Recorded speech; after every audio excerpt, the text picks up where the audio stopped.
Dear students, गौर करेंगे प्रश्न number 8 की तरफ। इसके पीछे के जो भी प्रश्न है मैं आपको ऑलरेडी बता चुके हैं। अगर आपने नहीं देखे हमारे चैनल पर जाकर आप देख सकते हैं। तो प्रश्न नंबर 8 की तरफ आप देखेंगे कि ए बी सी और वी डी ई दो समबाहु त्रिभुज इस प्रकार हैं कि डी भुजा बी सी का मध्य बिंदु है। त्रिभुजों ए बी सी और वी डी ई के क्षेत्रफलों का अनुपात है। ये 4 ऑप्शन दिए गए, इनमें से कौन सा अनुपात सही है वो आपको बताना है। पहले इसे सॉल्व करना है, उसके बाद जो है हम आपको बताएंगे।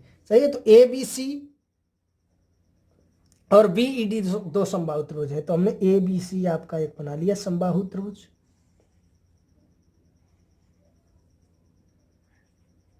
ए वी सी ये आपका समबाहु त्रिभुज है। वी डी ई भी एक समबाहु त्रिभुज है, लेकिन डी भुजा बी सी का मध्य बिंदु है। ये जो है डी जो है वो बी सी का मध्य बिंदु है।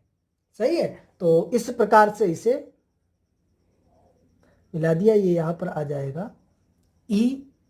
सही है, तो ये आपका वी डी बन गया है समबाहु त्रिभुज। त्रिभुजों एबीसी और वी डी ई के क्षेत्रफलों का अनुपात है। सही है, दोनों त्रिभुज जो है समबाहु त्रिभुज है। तो यहां पर हम लिख सकते हैं चूंकि त्रिभुज ए बी सी और त्रिभुज वी डी ई समबाहु त्रिभुज है। समबाहु त्रिभुज है। सही, एबीसी और वीईडी जो है आपके समबाहु त्रिभुज है। ये आपका सवाल कह रहा है, इसलिए आपको मालूम होगा कि त्रिभुज ए बी सी समरूप त्रिभुज वी डी ई, दोनों त्रिभुज आपके समरूप होंगे। मैं आपको बता चुका हूं। सही है, किस प्रकार से होंगे आप देख सकते हैं। इनकी भुजाएं भी आनुपातिक होंगी। यहां से आप ऐसे लगा सकते हैं, सही है, या यहां से आप लगा सकते हैं कि समबाहु त्रिभुज है तो समबाहु त्रिभुज का जो है प्रत्येक कोण 60 अंश का होता है। सही है, इसका भी 60 अंश का होगा प्रत्येक कोण। ये भी 60 अंश का, ये भी 60 का, ये भी, और ये भी 60 अंश का, ये भी 60 अंश का। तो यहां से आप लिख सकते हैं ए समरूपता कसौटी से।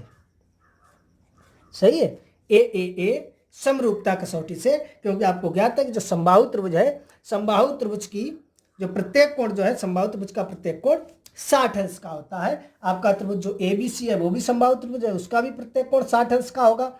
और जो आपका त्रिभुज वीईडी है ये भी आपका समबाहु त्रिभुज है, इसका भी प्रत्येक कोण जो है वो 60 अंश का होगा। सही है, तो आप कह सकते हैं कि त्रिभुज एबीसी समरूप त्रिभुज वीईडी ए समरूपता कसौटी से। तो चलिए इसके बाद अब देखते हैं, जब ये समरूप त्रिभुज है तब यहां से जो है हम आसानी से लगा सकते हैं। सही है, मान लो, माना त्रिभुज ए बी सी की प्रत्येक भुजा की लंबाई बराबर x सेंटीमीटर। सही है, तब त्रिभुज वीईडी की प्रत्येक भुजा की लंबाई, प्रत्येक भुजा की लंबाई आप देख सकते हैं, क्योंकि मध्य बिंदु है, मध्य बिल्कुल मध्य में होगा, बिल्कुल बीच में आधा होगा, तो कितना हो जाएगा x/2 सेंटीमीटर। सही है, यहां तक जो है आप आसानी से समझ गए होंगे। एबीसी और बीडीई दोनों आपके समबाहु त्रिभुज हैं, तब दोनों समरूप त्रिभुज होंगे। ए समरूपता कसौटी से एंगल, क्योंकि दोनों के कोण जो है वो 60 अंश के होंगे, एक ही रूप के होंगे। सही है, उसके बाद यहां से आप देख सकते हैं कि हमने मान लिया कि माना त्रिभुज एबीसी की प्रत्येक भुजा की लंबाई x सेंटीमीटर है, तब त्रिभुज वीईडी की प्रत्येक भुजा की लंबाई जो है वो x/2 सेंटीमीटर हो जाएगी, क्योंकि जो है ये डी जो है वो मध्य बिंदु है, बिल्कुल बीच में है। सही है, अब समरूप त्रिभुज है तब यहां से बस आप आसानी से लगा सकते हैं। इसलिए क्षेत्रफल त्रिभुज एबीसी अपान क्षेत्रफल त्रिभुज वीईडी बराबर एबीसी की प्रत्येक भुजा हमने मानी है x, और अपान बीईडी की कितनी मानी है x/2, इसका हो जाएगा वर्ग। सही है, तो यहाँ से इसे लिख सकते हैं क्षेत्रफल त्रिभुज ABC अपान क्षेत्रफल त्रिभुज VED बराबर, ये दो ऊपर जाएंगे तो जाएगा 2x अपान x का होल स्क्वायर, x से x कट जाएगा। सही है, तो ये आपका हो जाएगा क्षेत्रफल त्रिभुज ABC अपान क्षेत्रफल त्रिभुज VED होते हैं 2/1 का वर्ग। तो ये आपका हो जाएगा क्षेत्रफल त्रिभुज ABC अपान क्षेत्रफल त्रिभुज VED बराबर 2 का वर्ग करेंगे 4 और 1 का करेंगे 1। सही है, अनुपात पूछा गया है तो आपका 4/1 यानी 4:1 हो जाएगा। यहाँ से आप निकालना चाहो तो निकाल भी सकते हैं। क्षेत्रफल त्रिभुज ABC अनुपात क्षेत्रफल त्रिभुज VED बराबर 4:1, ये आपका अनुपात हो जाएगा। आई होप, मैं आशा करता हूँ कि आपको अच्छी तरह से समझ में आ गया होगा। देख सकते हैं इसी क्वेश्चन को, ये आपका क्वेश्चन दिया गया है कि ABC और VED दो समबाहु त्रिभुज इस प्रकार है कि भुजा DBC का मध्य बिंदु है। भुजाओं ABC और VED के क्षेत्रफलों का अनुपात, तो हमने ABC और VED क्योंकि उसी के अंदर बनेगा, अलग नहीं, D इसका मध्य बिंदु है।